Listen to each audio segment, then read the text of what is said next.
মানুষের উৎকণ্ঠা এবং চর্চা আজকে, তাই এই বিষয়টি নিয়ে আমরা আলাপ করব। তবে আপনারা যারা টিভি সেটের সামনে বসবার সুযোগ পাচ্ছেন তারা দেখছেন যে সমস্ত টিভি চ্যানেলগুলোতে এবং চ্যানেল আইতেও বন্যা নিয়েই কথা হচ্ছে।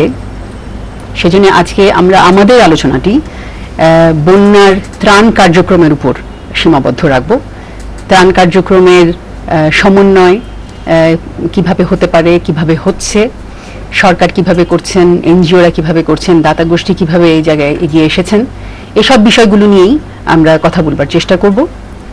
এবং অবশ্যই দুর্গতরাও কিভাবে এর মধ্যে অংশগ্রহণ করছেন কিংবা করতে পারছেন না, এই সমস্ত বিষয়গুলো নিয়ে আজকে আমরা আলোচনা করব। আমার সাথে যারা আজকে স্টুডিওতে উপস্থিত হয়েছেন এই বিষয়ে আলোচনা করবার জন্য তাদের সাথে প্রথমেই পরিচয় করিয়ে দিচ্ছি। আমার বাদিকে প্রথমেই আছেন ডক্টর সজল আশফাক। উনি একজন চিকিৎসক এবং স্বাস্থ্য সাংবাদিকও বটেন। তারপরে আছেন গণপ্রজাতন্ত্রী বাংলাদেশ সরকারের খাদ্য ও দুর্যোগ ব্যবস্থাপনা মন্ত্রণালয়ের উপমন্ত্রী এবং সাংসদ জনাব আসাদুল হাবিব দুলু। তারপরে আছেন জনাব সাইদুর রহমান। উনি একজন দুর্যোগ ব্যবস্থাপনা বিশেষজ্ঞ এবং ইউএন সাসাকাওয়া পুরস্কারপ্রাপ্ত বাংলাদেশের একমাত্র পুরস্কারপ্রাপ্ত ব্যক্তি দুর্যোগ ব্যবস্থাপনা বিষয়ে। তো আমরা যেভাবে আলোচনাটা করতে পারি, আমার মনে হয় প্রথমেই উপমন্ত্রী সাহেবের কাছে যাব যে ত্রাণ কার্যক্রমগুলো হচ্ছে সেটা আমরা বলছি যে কিভাবে সমন্বয় হচ্ছে। সমন্বয়ের মধ্যে কিছু কিছু পার্টি থাকে, যেমন গভর্নমেন্ট একটা পার্টি, এনজিও একটা পার্টি, সাধারণ জনগণ পার্টি, অনেক সংগঠনও আছে, সাংস্কৃতিক সামাজিক সংগঠনগুলো একটা পার্টি, এবং জনগণ জনসাধারণ একটা পার্টি। আমি মন্ত্রী সাহেবকে অনুরোধ করব যে আপনি যদি বলেন যে সরকার কিভাবে এটা সমন্বয় করছেন। এবং আমরা জানি পত্রপত্রিকাগুলোতে দেখেছি যে কিছুদিন আগে আপনারা একটা এনজিওদের মিটিং ডেকেছিলেন, সেই এনজিওদের কার্যক্রম আপনাদের পক্ষ থেকে কিভাবে সমন্বয় করবার চেষ্টা করছেন। এবং দাতাদের সাথে আপনারা, আমরা বিভিন্ন পত্রপত্রিকার মাধ্যমে আবার জানতে পারছি যে দাতারাও আপনাদের সাথে যোগাযোগ করছে। তো এই পুরো সমন্বয়টা আপনারা সরকারের পক্ষ থেকে কিভাবে করছেন যদি বলতেন। ধন্যবাদ আপনাকে। আপনি জানেন যে বাংলাদেশ একটি প্রাকৃতিক দুর্যোগ প্রবণ এলাকা এবং প্রতি বছরই আমাদের দেশে 12 মাসেই কোনো না কোনো সময় প্রাকৃতিক দুর্যোগ সংঘটিত হয়ে থাকে। বিশেষ করে উপকূল অঞ্চলে ঘূর্ণিঝড়, বন্যা, খরা, এছাড়াও উত্তর অঞ্চলে শীতের সময় প্রচুর লোকের কষ্ট হয়ে থাকে। আমরা আমাদের মন্ত্রণালয় থেকে সার্বক্ষণিক এই প্রাকৃতিক দুর্যোগ মোকাবেলা করার জন্য আমরা অনেক পদক্ষেপ গ্রহণ করে থাকি। বিশেষ করে সাম্প্রতিক সময়ে যে বন্যা বাংলাদেশে গত 7ই জুলাই প্রথমে বাংলাদেশের উত্তর অঞ্চলে এবং সিলেট বিভাগে বন্যায় প্লাবিত হয়। আমাদের একটা দুর্ভাগ্য যে আমাদের ভৌগোলিক অবস্থানটা এরকমই বাংলাদেশে, যে ভারতের অঞ্চলে যখন প্রচুর বৃষ্টিপাত হয় সে বৃষ্টিপাতের পানি বাংলাদেশে নেমে আসে, পাশাপাশি দেশের অভ্যন্তরে বৃষ্টিপাতের দুটি যখন যোগ হয়ে যায় তখন এটার অবস্থা আসলে ভয়াবহ রূপ ধারণ করে। সেই রূপটা এবার ধারণ করেছে। এখন বাংলাদেশে কম বেশি 41টি জেলা বন্যায় কবলিত হয়েছে।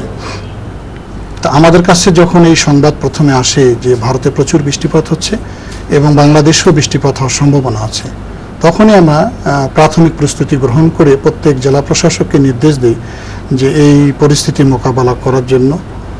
এবং সেই মতে 7 তারিখ থেকে আমরা প্রত্যেক জেলা প্রশাসকের বরাবরে ত্রাণ সামগ্রী বরাদ্দ করা শুরু করি। এবং আমি ব্যক্তিগতভাবে বাংলাদেশে 23টি জেলা সফর করেছি এটি মনিটরিং করার জন্য, ফিল্ড লেভেলে দেখার জন্য। এখন পর্যন্ত আমরা এই সমস্ত দুর্গত মানুষের সাহায্যের জন্য আমাদের মন্ত্রণালয় থেকে 40,000 মেট্রিক টন খয়রাতি চাউল আমরা বরাদ্দ করেছি। প্রায় 4 কোটি টাকা আমরা খয়রাতি অর্থ দিয়েছি এবং গৃহ নির্মাণ মঞ্জুরি হিসাবে 60 লক্ষ টাকা বরাদ্দ করা হয়েছে। এছাড়াও আমরা শুকনা বিস্কিট, শাড়ি, লুঙ্গি, কাপড় এগুলো বরাদ্দ করেছি। এই কাজটা সুষ্ঠু সুন্দরভাবে যাতে পরিচালিত হয় সেই জন্য জেলা প্রশাসকের কাছে যে বরাদ্দটা দেওয়া হয় উনি তাৎক্ষণিকভাবে এটা উপবরাদ্দ দেন উপজেলায় বরাবরই। উপজেলা পরিষদ থেকে এটা ইউনিয়ন পরিষদের মাধ্যমে তালিকা প্রস্তুত হয় এবং বন্টন করা হয়। এই কাজটা সুন্দরভাবে হচ্ছে কি হচ্ছে না সেটা দেখার জন্য আমাদের সরকারের পক্ষ থেকে 31টি জেলা আমরা একজন করে যুগ্ম সচিবকে দায়িত্ব দিয়েছি। ওনারা স্থানীয়ভাবে সেখানে জেলায় গিয়ে এটা দেখাশোনা করছেন। আমরা আমাদের মন্ত্রণালয়ে একটি কন্ট্রোল রুম খুলেছি সার্বক্ষণিক। সেখানে প্রতিদিন বন্যার প্রকৃতি, বন্যার অবস্থান এবং দুর্যোগে আমাদের কি কাজ হচ্ছে, ত্রাণ বিতরণ সমস্ত কিছু আমাদের কন্ট্রোল রুমে ওনারা পাঠাচ্ছেন।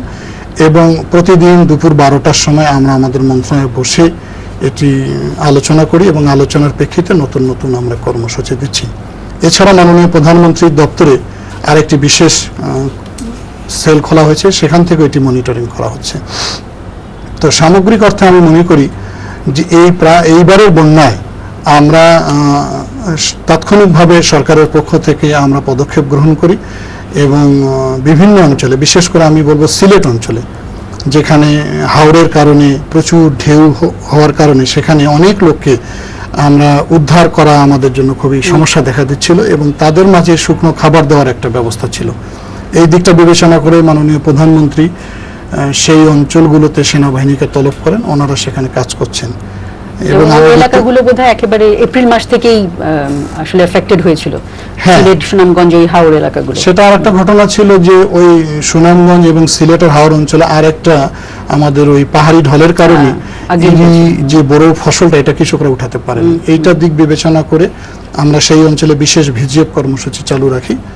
এবং এই আপনি জানেন যে সুনামগঞ্জ জেলার শহরে এমন পানি উঠেছিল যে শুকনো জায়গা ছিল না, সেখানে তৈরি খাবার দেওয়ার জন্য পুলিশ, বিডিআর এবং সেনাবাহিনীকে আমরা দায়িত্ব দিই।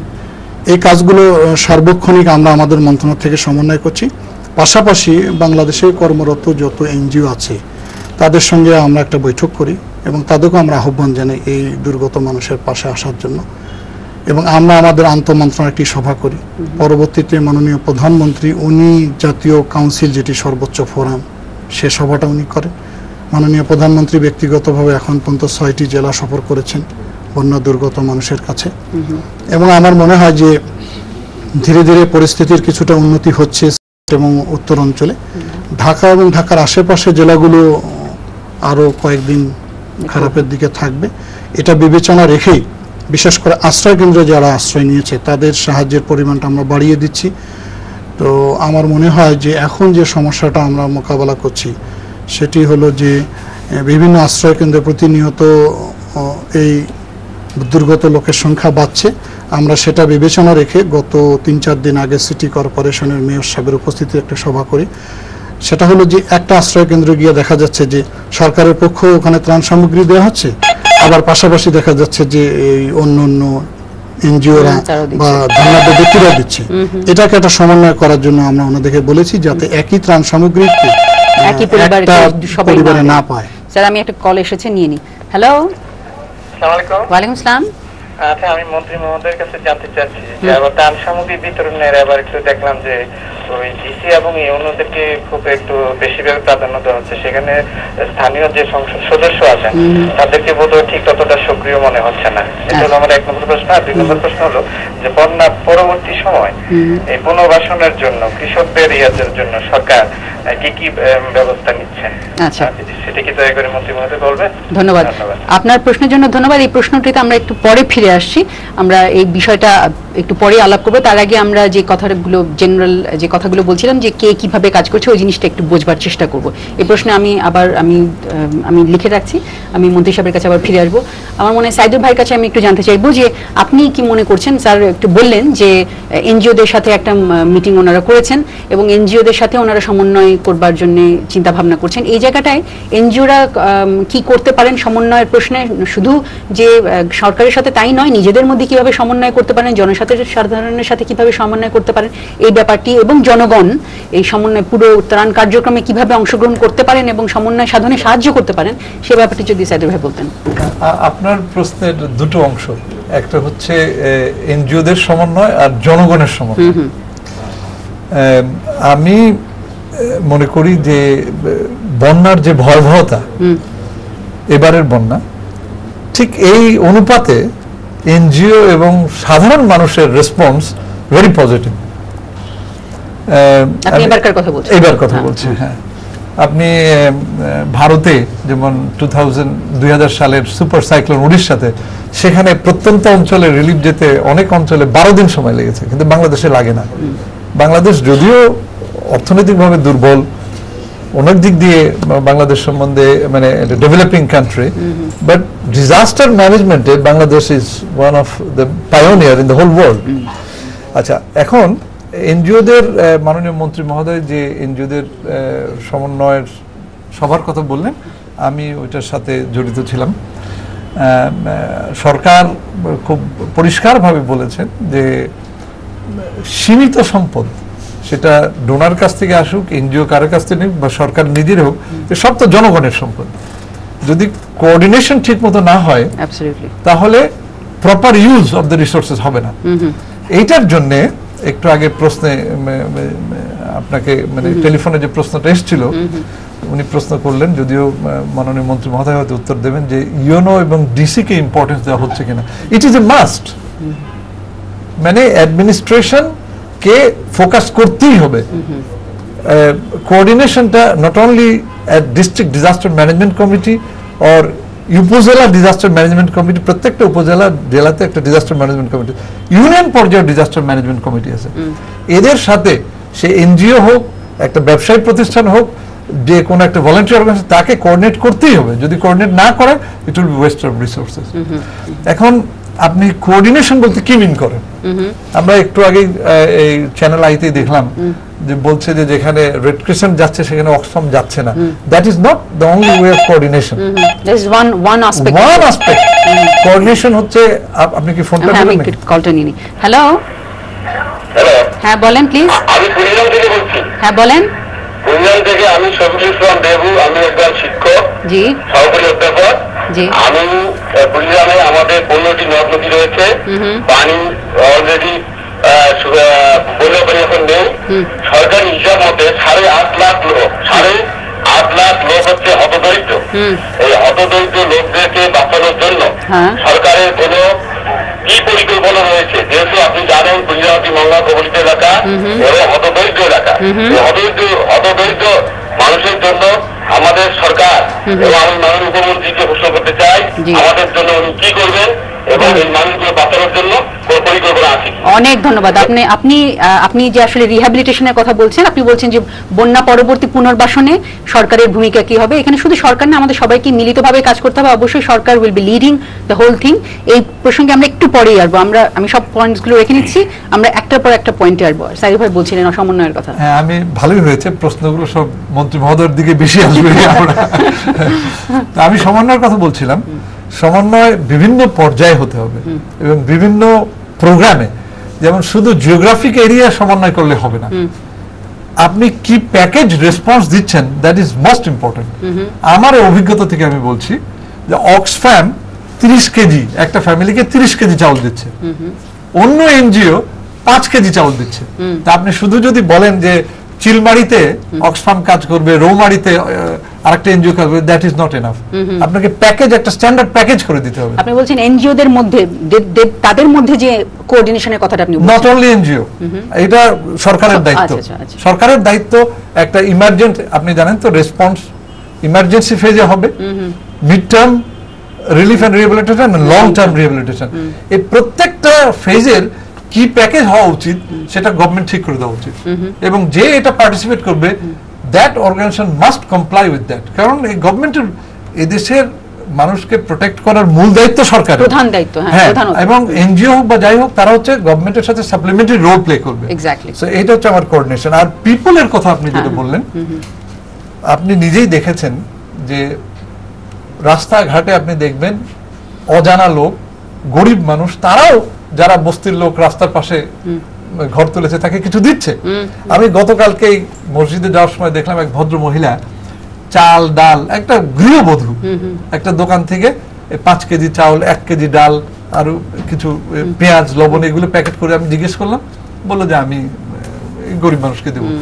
এই যে মানুষের সদিচ্ছাটা, এটা কিন্তু ঠিক চ্যানেল করতে পারছি না আমরা। ওই মহিলার ক্যাপাসিটি আছে বলে উনি ওইটা ইনিশিয়েটিভ নিয়েছেন।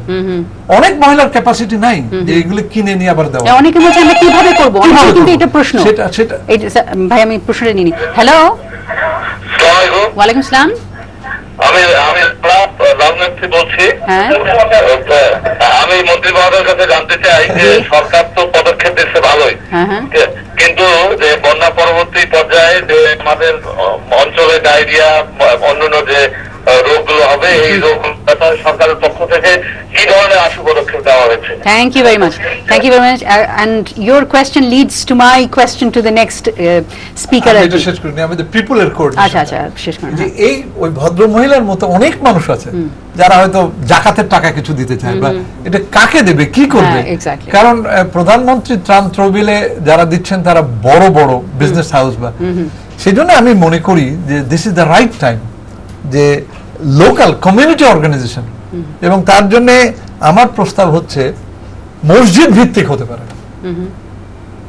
মানে কিন্তু মসজিদে সে ক্যাপাসিটি কি আছে, তাদের কি সেই ইনফ্রাস্ট্রাকচারটা আছে যে এই কাজটা করবে এই মুহূর্তে?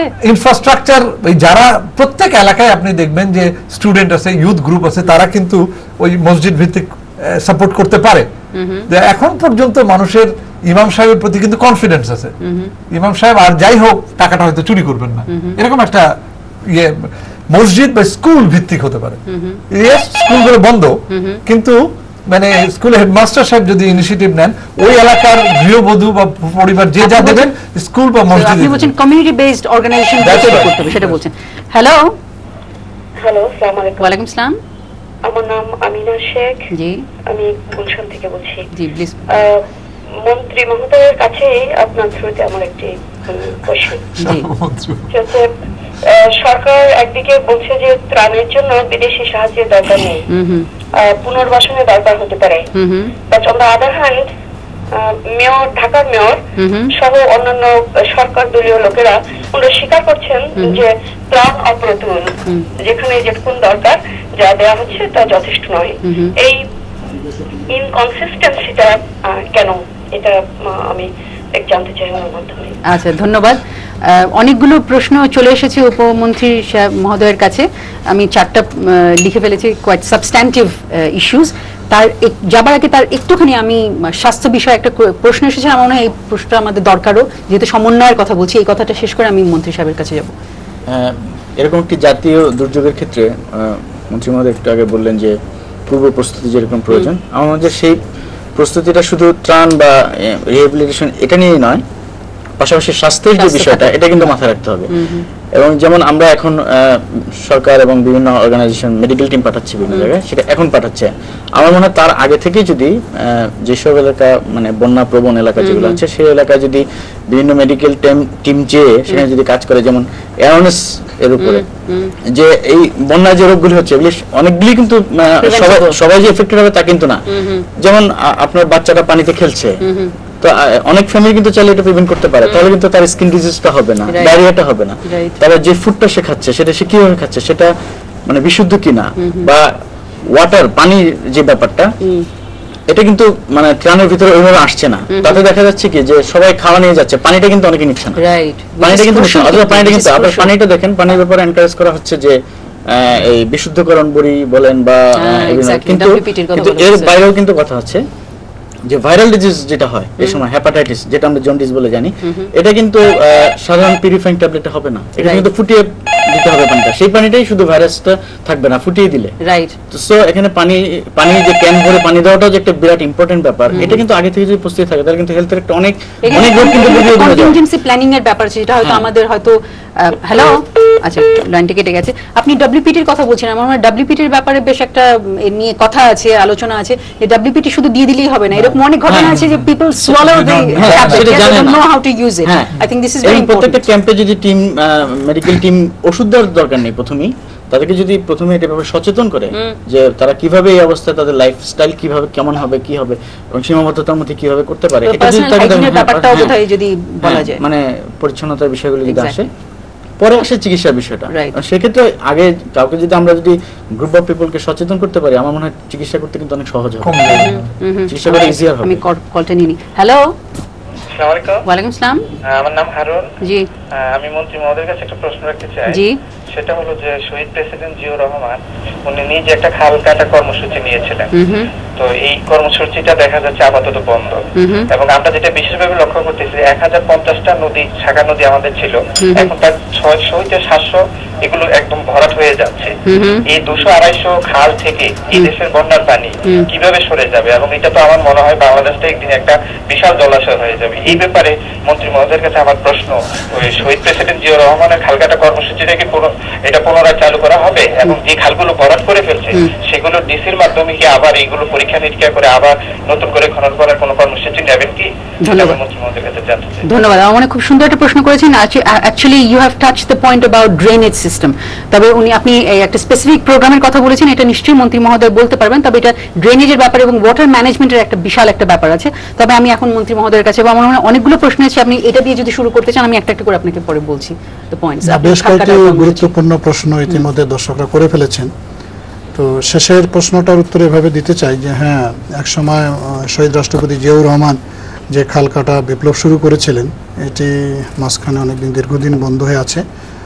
বর্তমান প্রধানমন্ত্রী এ ব্যাপারে একটা নির্দেশ দিয়েছে যে যে অঞ্চলগুলোতে বিশেষ করে জলাশয়গুলো ভরাট হয়েছে এগুলো পুনর্খনন করার জন্য, এর জন্য স্থানীয় সরকার মন্ত্রণালয় থেকে একটা কর্মসূচি আছে। আর আমাদের মন্ত্রণালয় থেকে আমরা চিন্তা ভাবনা করছি দুরকমভাবে এই সমস্ত খালগুলো পুনর্খনন করা। পাশাপাশি একটা জিনিস লক্ষ্য করে দেখবেন যে এই যে যমুনার পাদদেশে, যমুনার অববাহিকায় আমি গিয়ে দেখেছি যে যখন বন্যার পানি ওই চরগুলোতে ডুবে যায় তখন লোকজনের সবচেয়ে বেশি কষ্ট হয়, তারা কিন্তু একটা আশ্রয় পায় না। ঘরের মধ্যে পানি, নৌকো নাই, কিভাবে আশ্রয় কেন্দ্র আসবে সে ব্যবস্থাও নেই। সেখানে আমরা চাচ্ছি যে ওই মাটি ভিটি উঁচু করে দেওয়ার জন্য। এটা কোনো কোনো অঞ্চলে আমি দেখেছি, কুড়িগ্রাম, গাইবান্ধা কিছু এনজিও করেছে, এলজিডির পক্ষ থেকে করেছে। আমরা আমাদের মন্ত্রণালয় থেকে আবার চিন্তা ভাবনা করছি যে এই ধরনের ভিটি উঁচু করে দেওয়া, ওইটা স্যার রিস্ক রিডাকশনের পর্যায়ে যে কিছু রিস্ক যে রিডিউস করা। হ্যালো, আসসালামু আলাইকুম। ওয়ালাইকুম আসসালাম। হ্যালো, হ্যাঁ আমি শুনছি, আপনি বলেন। আচ্ছা, এই যে আমাদের প্রবল এলাকায় যে দেশে পানিবাহিত দূষিত হচ্ছে, ডায়রিয়া আক্রান্ত হচ্ছে, সরকার কি করা উচিত এখন? আচ্ছা, ধন্যবাদ। আপনি স্বাস্থ্য বিষয়ের প্রশ্নটা করেছেন যে ডায়রিয়ার ব্যাপারে কি করবেন। এটার জন্য আমার মনে হয় আমি আশফাক সাহেবের কাছে যাব, কিন্তু তার আগে যে প্রশ্নগুলো জমা হয়ে গেছে প্রতিমন্ত্রীর জন্য, সাহেব মহোদয়ের জন্য, ওটার কাছে যাই। আরেকটা প্রশ্ন ছিল যে গভর্নমেন্ট যে অ্যাপিল করছে না, ইন্টারন্যাশনাল অ্যাপিল করছে না, এবং অন্যদিকে হয়তো গভর্নমেন্টেরই একটা অংশে থেকে আবার বলা হচ্ছে যে রিলিফ যে সামগ্রী অপ্রতুলতা। উনি যিনি প্রশ্ন করেছেন, প্রশ্নকর্তা বলেছিলেন যে এইখানে দ্বৈততা আছে কিনা।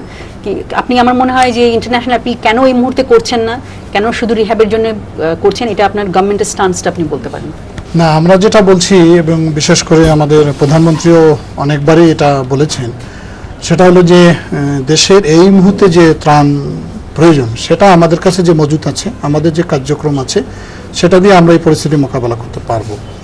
কিন্তু বন্যা উত্তর যে পুনর্বাসনের, এই যে হাজার হাজার কিলোমিটার রাস্তা নষ্ট হয়ে গেছে, হাজার হাজার স্কুল নষ্ট হয়ে গেছে, তারপরে যে কৃষি পুনর্বাসনের যে বিষয়টা, এটা করতে গেলে আমাদের প্রচুর অর্থের দরকার হবে। আমরা চাচ্ছি ডোনারদের কাছ থেকে সাহায্য যারা করতে চায়, যে বন্যা উত্তর পুনর্বাসনের জন্য আমরা আহ্বান জানাচ্ছি। কিন্তু আমরা ত্রাণের ব্যাপারে বলছি যে ত্রাণটা আমাদের এই মুহূর্তে আমাদের কাছে যেটা আছে এটা দিয়ে আমরা আপাতত মিট করতে পারবো। এখানে যে কথাটা বলা হচ্ছে অপ্রতুল, আসলে বন্যা হলে একটা মানুষের যে ক্ষতি হয়, সামগ্রিক যে ক্ষতিটা হয়, একটা বাড়ি নষ্ট হয়ে যায়, তারপর গবাদি পশু নষ্ট হয়ে যায়, খাবারের কষ্ট হয়, চিকিৎসার সমস্যা হয়, এই সামগ্রিক এই যে সমস্যাটা, এটাকে আসলে 100% পূরণ করা একটা সরকারের পক্ষে আসলে আমি কোশ্চেনটা নিয়ে নিই। হ্যালো, ওয়ালাইকুম আসসালাম। আমি ঢাকা থেকে বলছি। হ্যাঁ বলেন। জি, আমরা বলতে চাচ্ছি যে বন্যার পরবর্তী সময়ে মন্ত্রণালয়ের প্রশ্ন যে আমাদের অতিবৃষ্টি এবং বন্যায় যে রাস্তাঘাটগুলো অবস্থা খারাপ হয়ে গিয়েছে এবং যে চলাচলের অনুপযুক্ত হয়ে গিয়েছে, আমাদের বাংলাদেশ সরকার বা মন্ত্রণালয়ের প্রশ্ন যে রাস্তাগুলো অবস্থা কি করবেন এবং কি পদক্ষেপ গ্রহণ করবেন। ধন্যবাদ। আপনি রিহ্যাবিলিটেশনের কথাই বলছেন, ইনফ্রাস্ট্রাকচারের কথা বলছেন, এই প্রশ্নটার উত্তর একটা দিতে চাই যে আমাদের মন্ত্রণালয় থেকে আমরা বন্যার পরপরই আমরা বিশেষ টিয়ার টেস্ট রিলিফ যেটাকে আমরা বলি, এবং বিশেষ কাবিখা দ্বারা গ্রামীণ যে অবকাঠামোগুলো আছে, রাস্তাঘাট নষ্ট হয়ে গেছে, স্কুলের মাঠ নষ্ট হয়ে গেছে, ঈদগার মাঠ নষ্ট হয়ে গেছে, এগুলো আমরা পুনর্নির্মাণ করব এবং সে ব্যাপারে একটা বিশেষ বরাদ্দ ইতিমধ্যে আমাদের মন্ত্রণালয়ে আছে। বন্যার পানি সরে যাওয়ার সঙ্গে সঙ্গে এই কার্যক্রমে কিন্তু আমরা হাত দেব। এখন যে কথাটা মূলত আমাদের বন্যার যে সামগ্রিক যে ক্ষতি, এটা কিন্তু এখনো 100% আমরা নিরূপণ করতে পারিনি। পানি সরে না যাওয়া পর্যন্ত আসলে বোঝা যাবে না যে কতটা রাস্তা কি পরিমাণ ক্ষতি হয়েছে, বাঁধ কতটা ক্ষতি হয়েছে, স্কুল ক্ষতি হয়েছে। এটা যখন চূড়ান্ত নিরূপণ হবে তখন কিন্তু আমাদের বৈদেশিক সাহায্যের একটা ব্যাপক প্রয়োজন হবে এবং সে ব্যাপারে আমরা সরকারের পক্ষ থেকে আহ্বানও জানাচ্ছি। ইতিমধ্যে বিভিন্ন দেশের সঙ্গে আমাদের যোগাযোগও হয়েছে, তারাও খুব পজিটিভ রেসপন্স করছে যে ওনারা সাহায্য করবেন। আমি যে জিনিসটিতে আসবো সেটি হলো যে কৃষি পুনর্বাসনের ক্ষেত্রে সরকারের কিন্তু ইতিমধ্যে একটা কর্মসূচি কৃষি মন্ত্রণালয় ঘোষণা করেছে। সেটা হলো যে ওই ক্ষতিগ্রস্ত যে বীজতলাগুলো ছিল, যেটা আমন করার কথা ছিল, সেই সমস্ত কৃষকদেরকে বিনা পয়সায় আমরা সার এবং বীজ দেওয়া, বীজতলা তৈরি করবার জন্য বোধহয় ইয়ে করা হয়েছে, একটা নির্দেশ দেওয়া হয়েছে। আমি কোয়েশ্চেন নিই। হ্যালো হ্যালো, জি আসসালামু আলাইকুম। ওয়ালাইকুম আসসালাম। আমি বলতে চাচ্ছি যে যে চারিদিক দিয়ে প্রশ্ন আসছে যে আমরা বন্যায় ভিক্ষা চাইলাম না কেন, ভিক্ষা চাইলাম না কেন, এটা বলতেও তো আমাদের লজ্জা হওয়া উচিত। ওয়ার্ল্ড অর্গানাইজেশন আছে বহু, তারাই আতঙ্কিত হয়ে গেছে আমাদের বন্যা সম্বন্ধে এবং তারা হেল্প করতে এগিয়ে আসবে, যথাসময়ে হেল্প করবে, এটা আমরা আশা করি। কিন্তু এই যে চাইলাম না কেন এই লজ্জা, এটা বন্ধ করেন আপনারা। লজ্জা লাগে।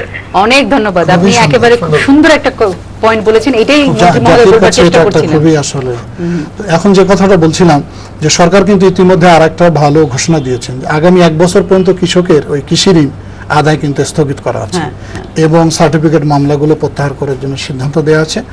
আর 20 কোটি টাকার আর একটি বিশেষ ঋণ প্রকল্প ইতিমধ্যে ব্যাংকগুলোকে বলা আছে যে কৃষি পুনর্বাসনের জন্য এটা দিবেন।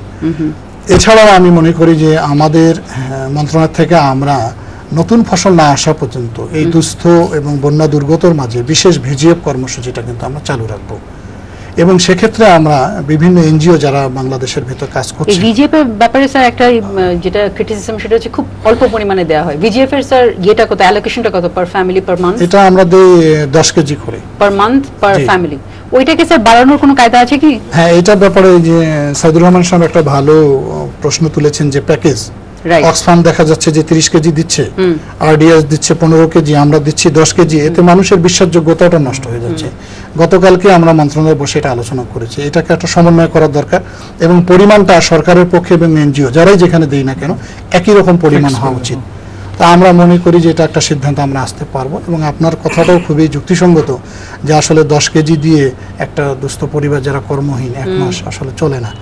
আমরা চিন্তা ভাবনা করতেছি পরিমাণটা আসলে বাড়ানো দরকার। আর প্যাকেজটা করলে, আমি আপনাকে একটু ইন্টারাপ্ট করছি, প্যাকেজ করলে এই রিলিফ অপারেশনের ট্রান্সপারেন্সিটাও এনশিওর করা যাবে। এখন কিন্তু মানে ইউনো সাহেব বা ডিস্ট্রিক্টে তারা তো প্রতিটা জায়গায় গিয়ে মনিটর করতে পারছে না, রাইট। কিন্তু যদি সারা দেশের লোক জানে, যারা ক্ষতিগ্রস্ত, যাদের কাছে রিলিফ যাবে, তারা যদি জানে যে এইটা আমার রাইট, যেই দিক না কেন এটা দেবে, ওর চাইতে কম দিতে গেলে সে বলবে কেন আপনি কম নিয়ে আসছেন। এক্স্যাক্টলি। সুতরাং আপনি যত পরিষ্কার করবেন ট্রান্সপারেন্সিটা, বিকজ ইমার্জেন্সি পিরিয়ডে মানে অনেক কারচুপির কথা আছে, আমরা কারচুপির মধ্যে একটু পড়ে যাচ্ছি। তার আগে স্যার একটা গুরুত্বপূর্ণ প্রশ্ন ছিল যে আমরা কেন অ্যাডমিনিস্ট্রেশনকে বেশি সম্পৃক্ত করলাম, জনপ্রতিনিধিকে করা হয়নি। আসলে পূর্ণাঙ্গভাবে এই কথাটা সঠিক নয়। প্রশ্ন শুরু করার আগে আমি কোশ্চেনটা নিয়ে নিই। হ্যালো, আসসালামু আলাইকুম। ওয়ালাইকুম আসসালাম। আমি Saiful Islam, Dhaka national medical college থেকে। জি বলেন। আচ্ছা, আমি আসলে কোনো প্রশ্ন করতে চাই না, আমি একটা ব্যাপার বলতে চাই, সেটা হচ্ছে যে আমরা প্রায় দেখি যে বন্যা হওয়ার পর আমরা ত্রাণ কার্যের জন্য দৌড়াদৌড়ি করি এবং আশ্রয় কেন্দ্রের একটা ব্যাপার থাকে। তো এটা কি বন্যার আগে থেকে প্রত্যেক জেলা বা প্রত্যেক উপজেলার জন্য একটা নির্দিষ্ট বরাদ্দ থাকা উচিত নয় কি, যেটা মানে আপৎকালীন সময়ে ব্যবহার করা হবে? রাইট। এবং immediately. Right, thank you very much. It's a very good question. আপনি you have talked about pre disaster preparedness, আমাদের কি হতে পারে, বন্যা পূর্ব প্রস্তুতির কথাটা বলেছেন। এই একটা আমাদের টাকা আছে কিনা এটার ব্যাপারে আমি মন্ত্রী মহোদয়কে অনুরোধ করব উত্তরটা দিবার জন্য, কারণ ওনার কাছে আমি জানি he has a good answer. কিন্তু যেটা আপনি বলছিলেন ওটা দিয়ে আপনি শুরু করেন, তারপরে এটা বলতে পারেন। হ্যাঁ, ওই অ্যাডমিনিস্ট্রেশনকে আমরা বেশি সম্পৃক্ত করছি এবং জনপ্রতিনিধি করেন, এই কথাটা আসলে অতটা সঠিক নয়। অ্যাডমিনিস্ট্রেশনকে তো অবশ্যই লাগবে, কারণ তাদের ম্যানেজমেন্ট আছে, তাদের সাপোর্ট আছে। আমরা জেলা প্রশাসকের নামে বরাদ্দ দিচ্ছি এবং জেলা পর্যায়ে কিন্তু একটা আমাদের কমিটি আছে, সেখানে লোকাল যিনি এমপি আছেন উনি ওই কমিটির উপদেষ্টা, এবং উপজেলা পর্যায়ে যে কমিটি আছে সেখানে উনি থাকেন, উনি উপদেষ্টা। ইউনিয়ন পর্যায়ে একটা কমিটি আছে, যে কমিটিতে ইউনিয়ন পরিষদের চেয়ারম্যান, মহিলা সদস্য এবং সমাজের বিভিন্ন সমাজকর্মীরা সেখানে সম্পৃক্ত করা আছে। সুতরাং আমরা সরকারি পর্যায়ে যখন বরাদ্দটা পাঠাই তখন স্থানীয়ভাবে জনপ্রতিনিধি, সমাজকর্মী সবার সঙ্গে সমন্বয় করে আলোচনা করে এটা বিতরণে কিন্তু ব্যবস্থা করা আছে। এবং প্রশাসনকে এখানে সবচেয়ে বেশি সম্পৃক্ত করা হচ্ছে এই কারণেই যে দ্রুত ব্যবস্থাপনার কারণে কিন্তু তাদের খুবই প্রয়োজন আমরা মনে করি, এবং সেটার ফলাফলও কিন্তু আমরা ভালো পাচ্ছি। রাইট, এখন স্যার আপনি মনে হয় ওই অ্যানসারটা যে এখন এটা একটা গুরুত্বপূর্ণ প্রশ্ন যে আমরা বন্যা পূর্বে কেন আমাদের ব্যবস্থাটা থাকে না। আসলে আমাদের মন্ত্রক থেকে আমরা 3টা স্তরে কাজ করে থাকি। রাইট রাইট, হ্যাঁ, দুর্যোগ পূর্ব, দুর্যোগ চলাকালীন এবং দুর্যোগ উত্তর। আমাদের সে প্রস্তুতিগুলো আছে এবং বিভিন্ন অঞ্চলে উনি যে ফ্লাড শেল্টার, সাইক্লোন শেল্টারের কথা বলেছেন, ইতিমধ্যে হয়তো বাংলাদেশের সব জায়গায় আমরা করতে পারিনি, তবে এই প্রকল্পটা অব্যাহত আছে, আমরা করছি। আর জেলা প্রশাসকের কাছে কিন্তু আপৎকালীন অর্থ দেয়া থাকে, তাৎক্ষণিকভাবে ওই পরিস্থিতি মোকাবেলা করার জন্য আমরা সে বরাদ্দ দিয়ে থাকি। রাইট, অলরেডি থাকে, সব সময় কাছেই থাকে। এক্স্যাক্টলি। হ্যালো হ্যালো, হ্যাঁ বলেন। আচ্ছা, ওয়ালাইকুম আসসালাম। আমি আমার নাম এবিএম ফারুক সিদ্দিকী, আমি লালবাড়িয়া জেলার বড়বাড়ি শহীদ আবুল কাসেম মহাবিদ্যালয়ের বাংলা বিভাগের সহকারী অধ্যাপক। জি বলেন প্লিজ। আমি আপনার মাধ্যমে মন্ত্রী মহোদয়কে ধন্যবাদ দিতে চাই। বাংলাদেশের এই প্রেক্ষাপটে 88 সালের বন্যা অতিক্রম করে যে বন্যা দেখা দিয়েছে সারা বাংলাদেশে, তাতে বর্তমান সরকারের ত্রাণ মন্ত্রণালয়, বিশেষ করে আমাদের মাননীয় উপমন্ত্রী মহোদয় যেভাবে বন্যা দুর্গত এলাকার মানুষের জন্য কাজ করে যাচ্ছে, এটি একটি আসল ইতিহাস হয়ে থাকবে। সেজন্য তাকে ধন্যবাদ দিতে চাই। এবং আরেকটি প্রশ্ন করতে চাই যে প্রতিবার যে বন্যা দেখা দেয়, এই বন্যা থেকে উত্তরণের জন্য পানি সম্পদ মন্ত্রণালয়ের সঙ্গে ত্রাণ মন্ত্রণালয়ের বন্যা পূর্ববর্তী প্রতিরোধমূলক কোনো ব্যবস্থা সরকার করবেন কিনা? Very good question, very good question, thank you very much. আপনি আবার সেই ওয়াইডার কোঅর্ডিনেশনের কথাই বলছেন, যে আন্তঃমন্ত্রণালয়ের কোঅর্ডিনেশন। It's very good point. প্রিভেনশনের কথা বলেছেন। Thank you very much for the question. আমার মনে হয় এইখানে এটা ওয়াইডার কোঅর্ডিনেশনের প্রশ্নে যাবার আগে, কিংবা হয়তো এটা নিয়ে আমরা কথা বলতে পারি, তারপরে হয়তো আমরা অন্য প্রসঙ্গে যেতে পারি। আমার মনে হয় সাইদুল ভাই যদি একটু শুরু করেন, ওয়াইড নাকি মন্ত্রী সাহেব এটা দিয়ে শুরু করেন, যেহেতু আন্তঃমন্ত্রণালয়ের ব্যাপার, তারপরে ওয়াইডার প্রিপেয়ারনেসে হয়তো সাইদুল ভাই বলতে পারেন। আন্তঃমন্ত্রণালয়ের কোঅর্ডিনেশনটা, যেমন আপনাদের আন্তঃমন্ত্রণালয় কাউন্সিল আছে, inter ministerial disaster management council আছে। এছাড়াও আপনাদের চিন্তাভাবনা আছে কিনা পানি সম্পদ মন্ত্রণালয় কিংবা অন্য মন্ত্রণালয়ের সাথে সমন্বয়ের মাধ্যমে প্রিপেয়ারনেসের কাজ করা, এরকম কোনো প্ল্যান আছে? এখানে আমাদের আসলে জাতীয় পর্যায়ে 2টা কমিটি, একটা হলো আন্তঃমন্ত্রণালয় যে কমিটি, সেখানে পানি সম্পদ মন্ত্রণালয়, কৃষি মন্ত্রণালয়, শিক্ষা মন্ত্রণালয়, অনেক মন্ত্রণালয় এখানে সম্পৃক্ত আছেন। আর জাতীয় পর্যায়ে আরেকটা কমিটি, যেটা মাননীয় প্রধানমন্ত্রীর সভাপতিত্বে হয়, এটা আমরা জাতীয় কাউন্সিল বলে থাকি, সেখানেও এই সমস্ত মন্ত্রণালয় সম্পৃক্ত আছে। তো এই মন্ত্রণালয়ের আন্তঃমন্ত্রণালয় যে সভা, সেই সভাটা আমরা যখন করি তখন প্রত্যেক মন্ত্রণালয়ের যে কর্মসূচি আছে, সে কর্মসূচির সমন্বয়ের জন্য একটা সিদ্ধান্ত হয় এবং সে অনুযায়ী আসলে আমরা কাজ করার চেষ্টা করি।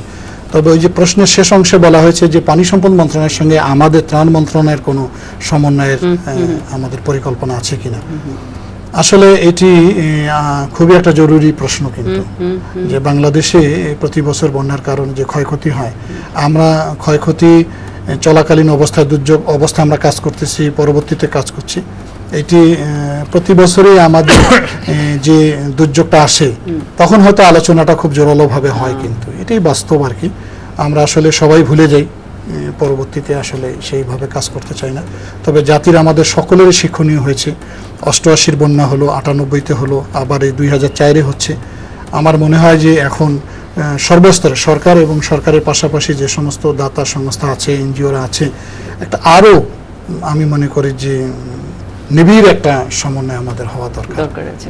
আমার সাইদুল ভাইয়ের কাছে যাবো। আমি যতদূর জানি আমার ক্ষুদ্র জ্ঞানে যে মন্ত্রণালয় এরকম একটা চিন্তা ভাবনা আছে যে একটা বিশেষ করে নদী ভাঙন প্রসঙ্গে একটা আন্তঃ মন্ত্রণালয়ের মাধ্যমে একটা কর্মসূচি নেবার ব্যাপারে, এই ব্যাপারে আমি সাইদুল ভাইকে অনুরোধ করবো। তার আগে আমি কলটা নিয়ে নিই। হ্যালো আসসালামু আলাইকুম। ওয়ালাইকুম আসসালাম। আচ্ছা, হ্যালো, আমার মনে হয় লাইনটা কেটে গেছে। সাইদুল ভাই যদি বলেন। আচ্ছা, আমার আপনার থেকে কয়েকটা জিনিস এসছে। একটা হচ্ছে বন্যার পূর্বে প্রস্তুতি, এবং তারপরে বন্যা প্রতিরোধের কথা কয়েকজন বলেছেন। এখন প্রস্তুতি সরকার এবং এনজিও পর্যায়ে একরকম প্রস্তুতি, যেটা আমার মনে হয় সরকারের ভালো আছে। District disaster management committee national level থেকে শুরু করে একদম উপজেলা পর্যন্ত। এনজিওরাও, যেহেতু এনজিওরা গ্রাম পর্যায়ে কাজ করছে, কিছু না কিছু প্রস্তুতি আছে, তা নাহলে এত কুইক তারা রেসপন্ড করতে পারে কি। যে জিনিসটার প্রতি আমি ফোকাস করব সেটা হচ্ছে যারা ভালনারেবল, যারা ক্ষতিগ্রস্ত হচ্ছে, সরকারের এবং এনজিও উচিত যে ফ্যামিলি এন্ড কমিউনিটি লেভেলে তাদের প্রস্তুতিটা প্রমোট করা। এটা কিন্তু এখন আমরা বলছি যে 3 দিন পরে বন্যা হবে, যে কথাটা ফ্লাড ফোরকাস্টিং থেকে যাচ্ছে সেটা কিন্তু এই লালমনিরহাট বা কুড়িগ্রামের একদম পোরেস্ট অফ দ্য পোর সেই ফ্লাড ফোরকাস্টিং এর সেই ওয়ার্নিংটা পৌঁছাও না তার কাছে। সুতরাং আমাদের যেটা করতে হবে যে ফ্যামিলি এন্ড কমিউনিটি লেভেল একটা ইন্ডিভিজুয়াল কি করে প্রস্তুতি নিতে পারে যারা প্রস্তুতি প্রমোট করা। হ্যালো আসসালামু আলাইকুম। ওয়ালাইকুম আসসালাম। আসলে বন্যার সময় সবসময় কাজ করা হয়, সবাই থাকে পাশাপাশি, সবাই চায় যে বন্যা থেকে সবাই আমরা প্রতিকার পাই। কিন্তু একটা ব্যাপার হচ্ছে স্থানীয় ব্যাপারটা, যে ত্রাণ দেওয়া হয়, সবাই চাল ডাল এগুলো যারা দেয় স্থানীয় উদ্যোক্তারা, তারা কি মানে ঠিক মতো কাজ করে নাকি, ব্যাপারটা দেখা উচিত। এটা হচ্ছে আমার মনে হয় এটা সবচেয়ে বড় সমস্যা। ধন্যবাদ। আমার মনে হয় এই প্রসঙ্গটা আমরা পরে আসছিলাম। আমার মনে হয় ওই জায়গাটা যদি বলেন যে আন্তঃমন্ত্রণালয়ের বিষয়টা যদি ভাই বলেন, তারপর আমরা ওই বিষয়ে কার্যক্রমে চলে যাবো। আন্তঃমন্ত্রণালয় মাননীয় মন্ত্রী মহোদয় অলরেডি বলেছেন যে interministerial disaster management committee, national disaster management council effective. এই বন্যার পরেও আপনি চেয়ার করেছিলেন so that is quite effective. কিন্তু এই যে সাইফুল ইসলাম সাহেব একটা প্রশ্ন করেছিলেন যে কি করে বন্যার পূর্বে ইনভেস্ট করা যায়, আমার সাজেশন হচ্ছে এইবার আপনি দেখেন যে আজ পর্যন্ত আমি খবরের কাগজে দেখেছি প্রায় 1800 কোটি টাকা অলরেডি প্লেসড বিভিন্ন ডোনার, এরপরে আরো কয়েক হাজার কোটি টাকা আসবে। 91 এর সাইক্লোনের পরে $1 বিলিয়ন মানে 6000 কোটি টাকার মতো আসছে। এই টাকাগুলা যদি যেসব লোকগুলা ভালনারেবল, আমি আবারও যেটা বলতে চাই, তার ক্যাপাসিটি যদি বিল্ড আপ করা যায়, তার ভালনারেবিলিটি যদি রিস্কটা রিডিউস করা যায়, তাহলে কিন্তু ক্ষয়ক্ষতি কম হবে। একটু আগে মন্ত্রী মহোদয় বলছিলেন যে ওনাদের একটা প্রকল্প আছে যে ঘরটা উঁচু করবে। এরকম মানে যদি দুর্যোগের পূর্বে আমরা ওই লোকগুলোর পিছনে ইনভেস্ট করি, নট অন ইনফ্রাস্ট্রাকচার অনলি, কারণ বন্যা প্রতিরোধ করে বাংলাদেশের সম্ভব না। এবং বাংলাদেশের যে কৃষি ব্যবস্থা, বাংলাদেশের যে অর্থনৈতিক অবস্থা, বাংলাদেশের যে মৎস্য ব্যবস্থা, কোনোটার জন্যই বন্যার টোটাল প্রতিরোধ অ্যাডভাইসেবল না।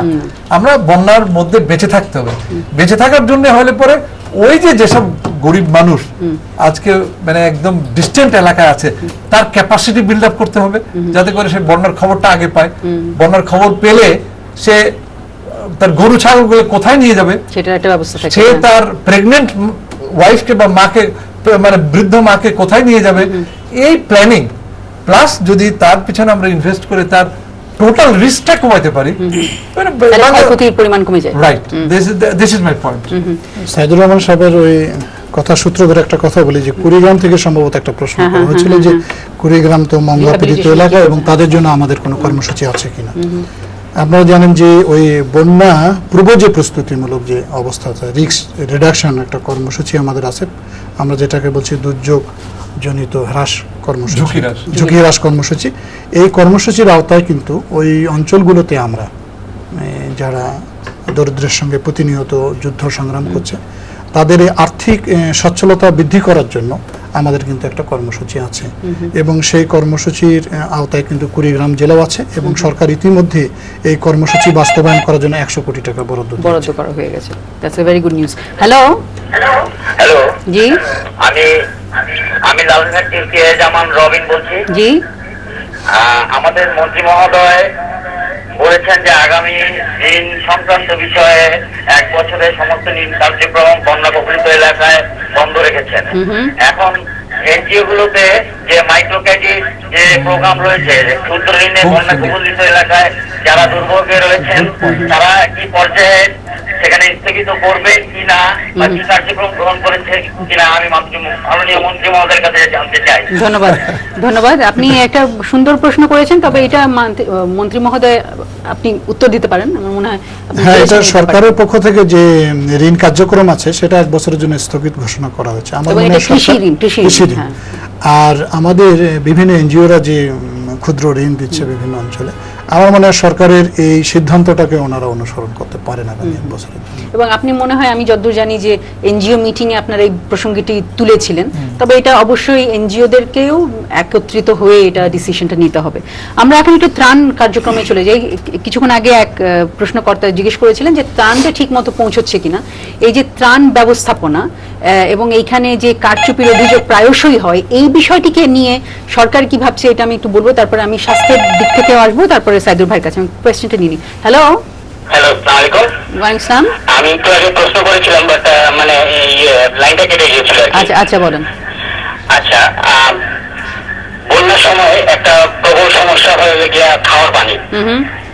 আচ্ছা, খাওয়ার পানির ব্যাপারে আমরা কি বৃষ্টির পানিটা ইউজ করতে পারি? এটা চিন্তা ভাবনা করা উচিত। আর আরেকটা ব্যাপার প্লিজ, যে আমাদের অধিকাংশ গ্রামাঞ্চলে যে দ্বিতল ভবন বা তৃতীয় ভবন নেই, তো এক্ষেত্রে সরকার থেকে অ্যাটলিস্ট ইউনিয়ন পর্যায়ে যে ইউনিয়ন পরিষদ কার্যালয়গুলো আছে সেগুলোকে যদি দ্বিতল বা তৃতীয় করে তৈরি করা যায়, তাহলে মনে হয় বন্যার সময় এটা একটা ভালো আশ্রয় কেন্দ্র হিসাবে কাজ করতে পারে। ধন্যবাদ, খুবই সুন্দর দুটো পয়েন্ট বলেছেন। আমি এই যে সুন্দর কথাটা বললেন, প্রি ডিজাস্টার প্রিপেয়ারনেস বলতে বা capacity building of the forest বলতে আমি এই ইনফরমেশন গুলা এক্স্যাক্টলি, যে এইগুলা দুর্যোগের আগে যদি আমরা কিছু ইনভেস্ট করি, লোকজনকে এগুলো যদি বুঝাতে পারি, তাহলে কিন্তু প্রবলেম অনেকটা কমে। এবং আমরা যতদূর জানি, আমার মনে হয় মন্ত্রী মহোদয় আরো পরিষ্কার করে বলতে পারবেন যে আসলে কিন্তু জেলা পর্যায়ে এবং উপজেলা পর্যায়ে যেগুলো গভর্নমেন্ট ইনফ্রাস্ট্রাকচার গুলো, কিন্তু ওই জিনিসটা মাথায় রেখে কিন্তু আজকাল দ্বিতল ভবন করা হচ্ছে।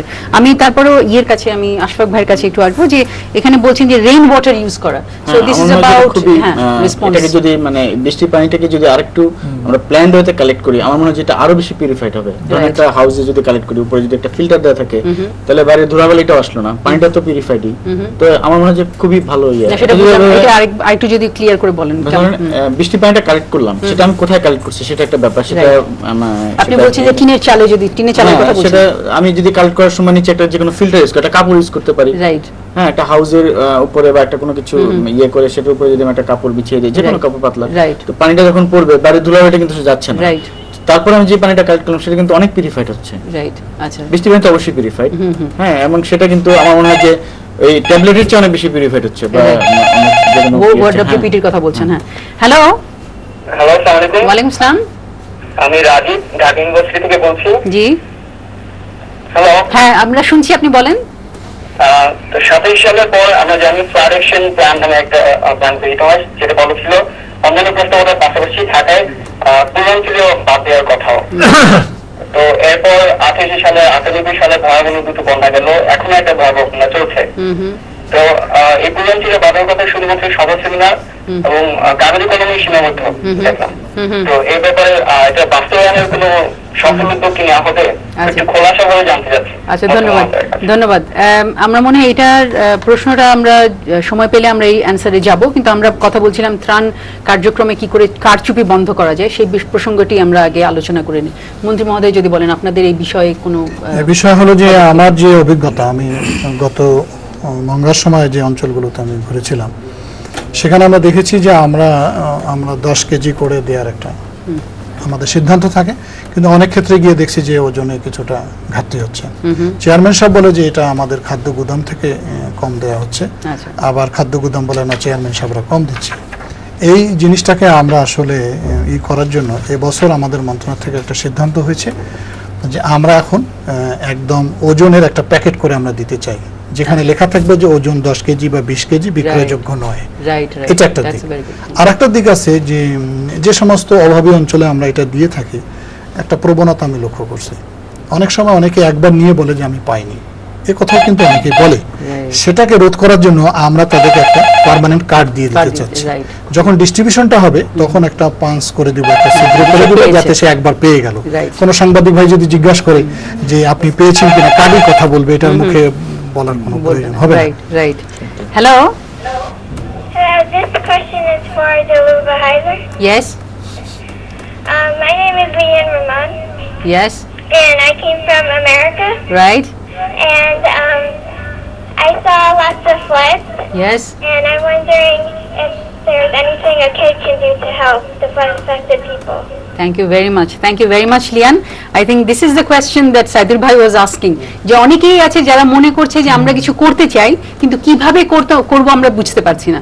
এইটার এই প্রসঙ্গে আমার মনে হয় একটা উত্তর অলরেডি সাইদুর ভাই দিয়েছিলেন যে কমিউনিটি বেসড অর্গানাইজেশন করতে হবে, যে অর্গানাইজেশনের উপর লোকের কনফিডেন্স আছে। রাইট। খালি অর্গানাইজেশন থাকলেই হবে না। Right, exactly. অনেক কমিউনিটিতে আছে কিন্তু লোকে মনে করে যে এটা এখানে টাকা দিলে কনফিডেন্ট ফিল করে না। রাইট।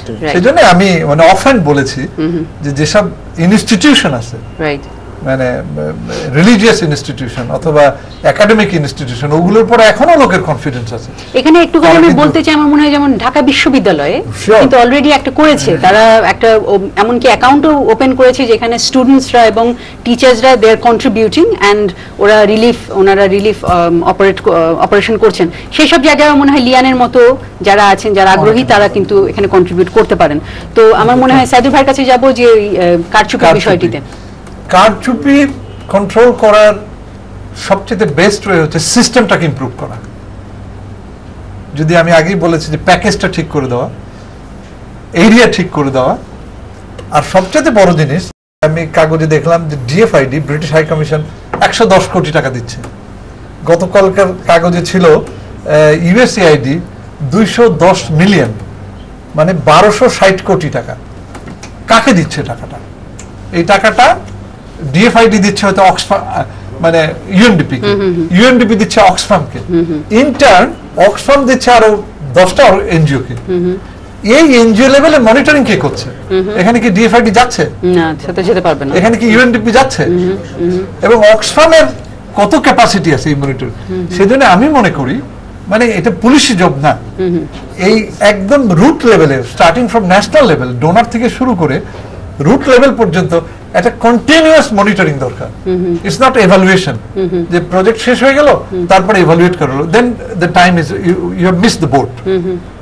তো আমি যারা ফান্ড দিচ্ছেন, ডোনার, যারা intermediate agency, CARE, Oxfam, Concern, এবং যারা একদম ফিল্ড লেভেলে, এই সব পর্যায়ে মনিটরিং এর জন্য যেখানে আপনি 100 কোটি টাকা দিচ্ছেন সেখানে আপনি 10 লাখ টাকা ইনভেস্ট করেন ফর মনিটরিং। এবং হোল প্রসেসটার যারা ইনভলভ তারা যদি জানে যে একটা কন্টিনিউয়াস মনিটরিং হচ্ছে, তাহলে কারচুপি 50% বন্ধ কমে যাবে। Right, right. এবং আমার মনে হচ্ছে মনিটরিংটা শুধু যে কারচুপি না, আমার মনে হয় it is also a support. যারা কাজটা করছে মাঠ পর্যায়ে, তারা হয়তো অনেকে হয়তো জিনিসটা ঠিক মতো করতে পারছেন না, কিংবা হয়তো অভিজ্ঞতার অভাবে। তো যারা মনিটরিং করবেন তারা যদি আপনার, আমার মনে হয় এনাফ ট্রেইনড হয়, তা প্রশিক্ষিত হয়, তাহলে তাদের পক্ষে সম্ভব হবে যে ওই ঠিক কাজটাকে ঠিক মতো করবার জন্য প্রয়োজনীয় নির্দেশনা দিবার ব্যাপারটা। প্রফেশনাল মনিটরিং দরকার, professional, it's not casual. Right, right. আপনি আমাকে পাঠালেন, আমি কিছু জানি না, বুঝি না, গিয়ে দেখলাম, চলে আসলাম। Right, right. ওকে, আমাদের সময় শেষ হয়ে গেছে। আমরা মনে হয় আর কিছু বেশিক্ষণ আলোচনা করতে পারলে ভালো হতো, কারণ অনেক আপনাদের প্রশ্ন দেখে বোঝা যাচ্ছে আপনাদের অনেক আগ্রহ এই বিষয়গুলো নিয়ে কথা বলবার জন্য। কিন্তু আজকে আমাদের সময়ের অভাবে আর বেশিক্ষণ আমরা কন্টিনিউ করতে পারবো না। স্টুডিওতে উপস্থিত মন্ত্রী মহোদয়, সাইদুর ভাই, আশফাক ভাই, আপনাদেরকে অসংখ্য ধন্যবাদ সময় দেবার জন্য। আপনারা যারা আলোচনায় অংশগ্রহণ করেছেন টেলিফোন করবার মাধ্যমে, আপনাদেরকে অসংখ্য ধন্যবাদ। আগামী সপ্তাহে আবার দেখা হবে এই আশা নিয়ে আজকে শেষ করছি। খোদা হাফেজ।